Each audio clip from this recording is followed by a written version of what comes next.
Itu saya kadang-kadang saya bilang, kok ya dulu saya bisa mikir begitu ya. Saya dulu tidak berpikir ya tentang khilafah apa segala macam dengan polosnya. Sekarang saya bisa mengerti, gila ini. Khilafah lebih ngeri loh daripada gereja setan loh. Gereja setan korbannya mana? Oh dulu ada ceritanya Pak. Jadi ceritanya ada gereja setan. Oh ini ngorbanin bayi tadi ya ceritanya tadi ya. Nah ternyata itu adalah darah itu kelinci Pak. Cuman memang dibikin seperti ekstrim. Ini ada bayi diangkat begitu kan. Nah itu terus kelincinya dipotong Pak. Terus dipercikan ke bayinya.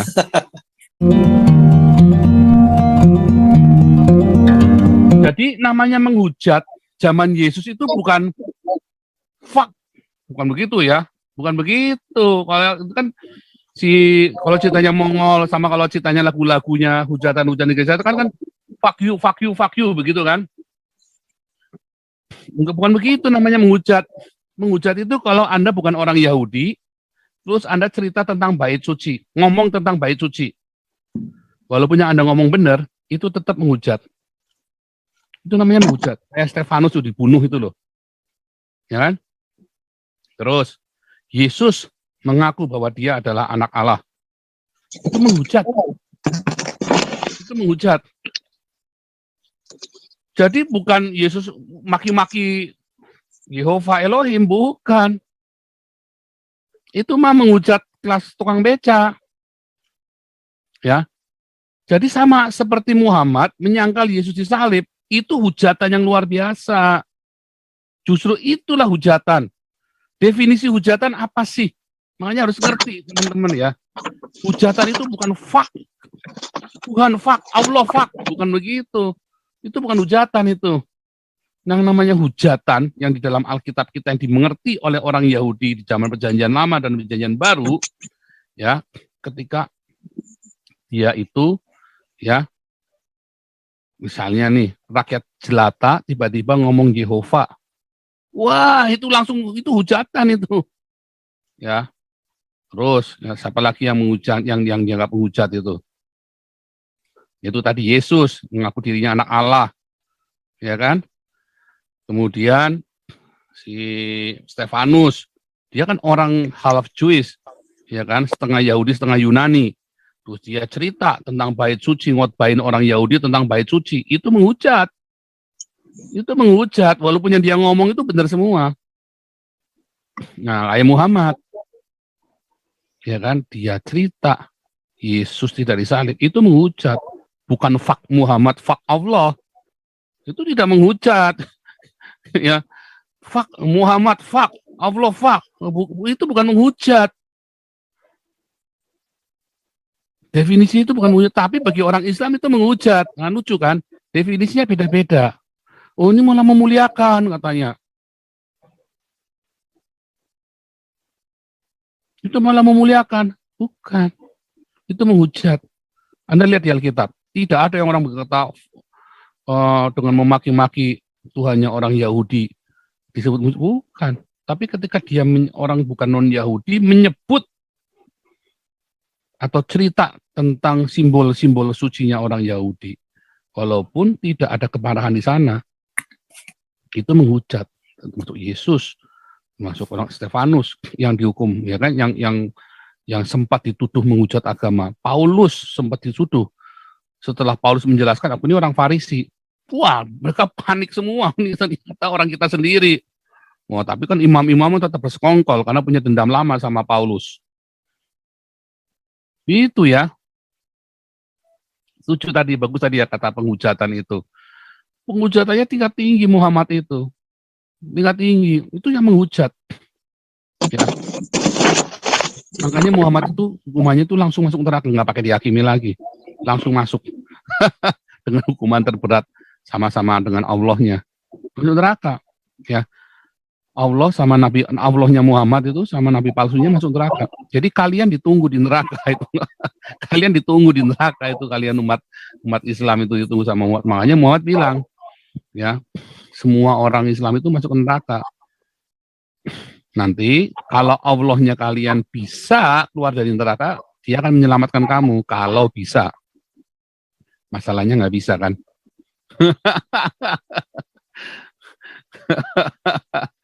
Luar Begitu Kak biasa. Paul. Jadi kalau saya melihat gereja setan ini sebenarnya filsafat anti kemapanan. Ya, Jadi mungkin semacam kemarahan filsafat orang anti kepada kemapanan. pendeta-pendeta yang korup itu tadi. Mereka kecewa, mereka Ya, marah. mereka marah kepada pendeta-pendeta yang korup, ada hamba-hamba Tuhan yang korup yang di Amerika. Tetapi memang di era tahun 1960-an itu, pada umumnya di Eropa maupun di Amerika itu memang ya kita melihat ada semacam pemikiran di masyarakat karena mungkin sudah begitu sejahteranya ya Amerika dan Eropa pada waktu itu, banyak kelompok-kelompok masyarakat mungkin merasa perlu sesuatu yang baru yang membuat mereka itu tidak jenuh. Lahirlah mungkin aliran filsafat anti kemapanan ini, termasuk di Jerman sendiri pada waktu itu masih ada Tentara Merah Jerman ya Pak ya, saya ingat ya. Gerakan-gerakan antara sebenarnya sosialisme, dikatakan sosialisme murni tidak, tapi dia mengambil praksis daripada sosialisme untuk melawan kemapanan yang ada, untuk melawan kesejahteraan ekonomi yang ada.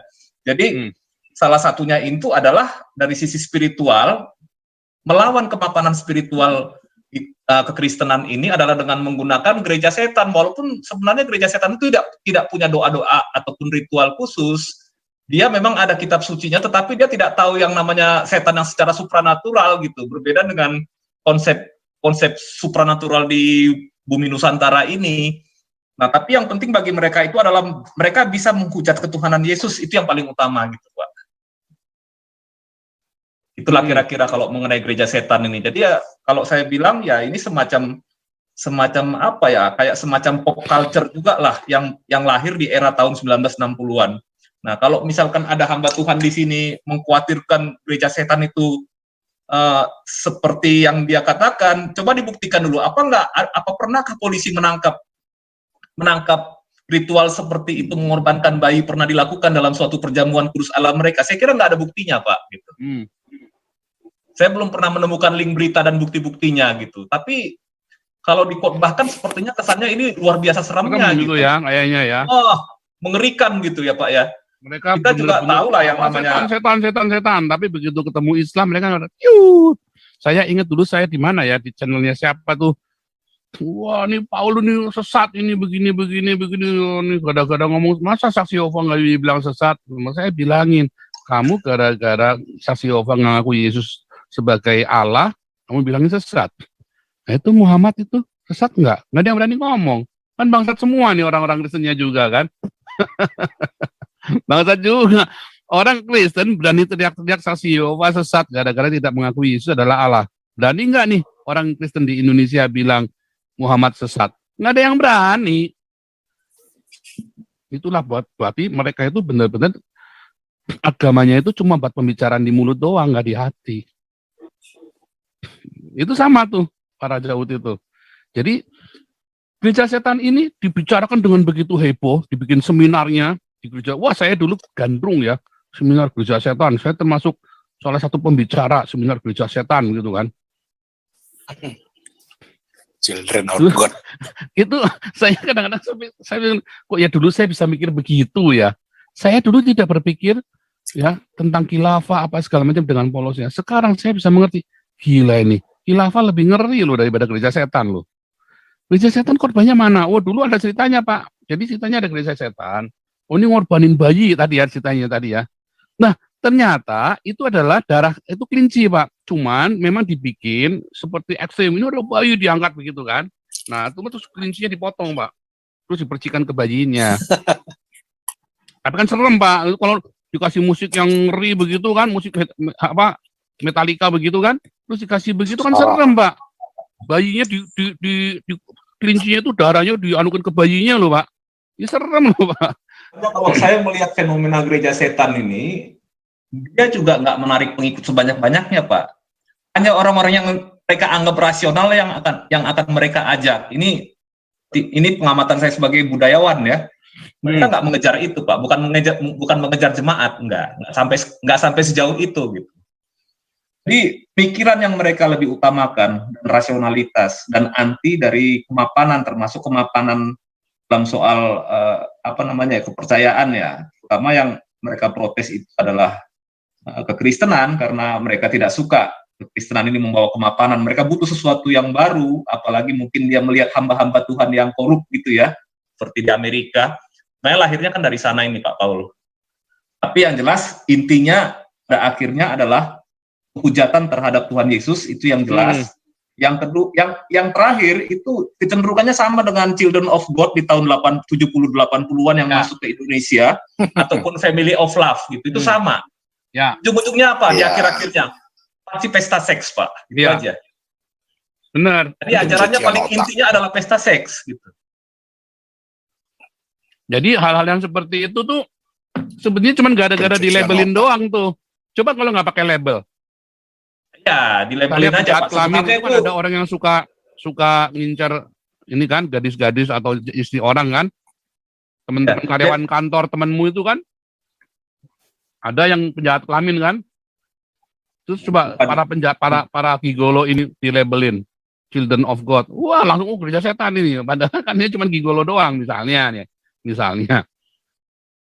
Ya, jadi tahun 80-an itu ya memang ada nyata lah ya, memang itu laporan polisinya juga ada lah, bahkan sampai Sumatera Utara ke Medan juga masuk Pak itu aliran itu tahun 80-an, saya ingat sekali itu. Terus juga di Jakarta ini di beberapa daerah, terutama ada isunya dulu di Pondok Indah juga ada, di tempat-tempat orang yang inilah yang cukup mapan lah secara ekonomi. Tapi ya yang mereka ajarkan itu ya bukan spiritualitas, tetapi pemikiran, rasionalitas. Jadi kalau saya melihat ini semacam aliran filsafat sebenarnya. Pencucian otak. Ya, semacam itulah, semacam aliran filsafat. Tetapi ya intinya itu, kalau saya sih melihat ini tidak perlu dikhawatirkan bahwa dia akan menggerus kekristenan. Enggak juga, karena orang dibilang gereja setan itu sudah nggak tertarik, sudah nggak menarik. Kecuali kalau ada pesta seksnya mungkin, ada yang mungkin suka yang begitu-begitulah ya istilahnya. Nah, nggak tertarik gitu. Kalau kekristenan itu yang orang yang hidup kudus itu nggak akan tertarik dengan itu, kecuali memang khayalannya dari mulai sekarang sudah pesta seks, itu lain cerita Pak. Itu mungkin dia akan tertarik. Nah, itu dia. Untuk ikut aliran yang katakanlah gereja setan itu. Tapi kalau dikatakan dia membunuh orang, membunuh bayi, saya kira itu cuma delusi daripada itu Pak, yang Bapak bilang tadi orangnya gitu. Itu ilusi dan delusinya dia. Dan juga mungkin jualannya di dunia YouTube ini supaya menarik. Tapi kalau saya ngelihat nggak menarik Pak. Itu hanya aliran filsafat anti kemapanan. Oke, kira-kira gitu Pak Paul.